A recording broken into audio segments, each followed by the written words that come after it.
Lundi 6 juin, il est 7 heures du matin. Le président du Conseil militaire de transition, président de la République, le général Mahamadou Idrissa Déby Itno, prend la tête d'une forte colonne de véhicules militaires. Destination, le site de Kouri 35. Les fantassins qui maîtrisent le désert dans les moindres détails, y lancent leurs véhicules avec admiration. Les secondes s'égrènent, les minutes passent et nous voilà arrivés au lieu de la recherche de l'Eldorado où le rêve d'une vie meilleure s'est transformé malheureusement en drame au milieu de Kouri Bougoudi. Sur place, c'est le calme plat. Aucune présence humaine n'est visible à part ceux qui gisent dans les tombes. Le président du Conseil militaire de transition, président de la République, chef de l'État, le général Mahamadou Idrissa Déby Itno, avance vers les dernières demeures de ceux qui ont perdu leur vie et dit une fatia pour le repos éternel de leur âme. Le moment est émouvant. Après cet instant chargé d'émotion, le général Mahamadou Idrissa Déby Itno instruit les deux membres du gouvernement et leur staff technique respectifs arrivés la veille à Kouri Bougoudi. Que fera exactement le ministère des Mines et de la Géologie? Le chef du dit département, Mohamed Abdelkarim, répond. Toutes nos équipes techniques sont ici présentes à Kouri Bougoudi pour mettre en œuvre toutes les mesures qui ont été déclinées par son Excellence, Monsieur le Président du Conseil militaire de transition. Nous avons déjà fait un grand travail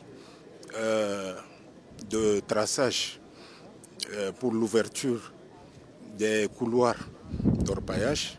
L'autre aspect qui est le plus important, c'est d'avoir une bonne traçabilité de tous les produits qui seront donc sortis de ces mines-là. C'est une phase pilote qui est entreprise ici. La toute prochaine étape, ça sera le Bata et les autres provinces.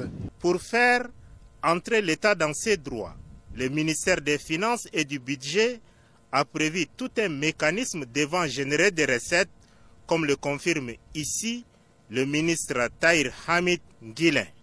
Quand le site sera ouvert, tout Tchadien qui veut faire de l'orpaillage se présentera. Il va être immatriculé au niveau des services des impôts. Il va payer les droits au niveau de comptoir qui va s'installer ici.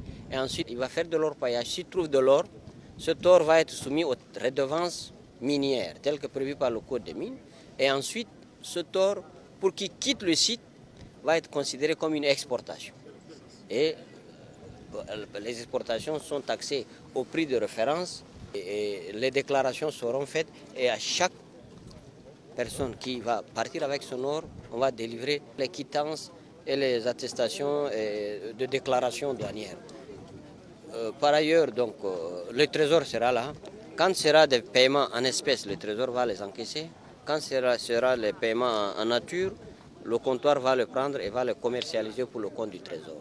C'est après s'être rassuré que ces instructions ont été traduites dans le fait sur le site minier de Kouri Bougoudi 35 que le président du Conseil militaire de transition, le général Mahamadou Idrissa Déby Itno, a repris la tête du convoi militaire pour rejoindre son quartier général des opérations. C'est la parfaite démonstration que le chef de l'État, chef suprême des armées, le général Mahamadou Idrissa Déby Itno, n'entend plus laisser une seule portion du territoire national aux mains des indélicats.